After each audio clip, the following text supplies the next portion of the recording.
Welcome back with me again in this channel. So on today's tutorial, I'm going to show you how you can start the Black Pearl quest in Fish It Roblox. So this quest is a must-do for any pirate or any players looking to unlock the epic rewards and find the hidden treasures.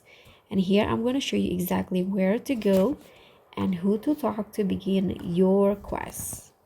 So first, you need to go to the Pirate Cove, and once you arrive on the islands, you can just talk to this NPC, Captain Jones. So just talk to him in here, and you'll see the Black Pearl quest option. So just click on that and click on Start Quest. So once you do that, you'll see the list of missions that you need to do to complete the quest.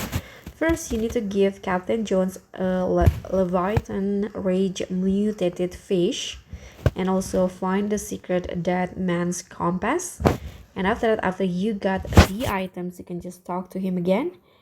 And here, just click on the quest and click on complete quest. So that's pretty much all. Thank you so much for watching. Don't forget to like, comment, and subscribe. Also click on the thanks, and I'll see you in the next tutorial.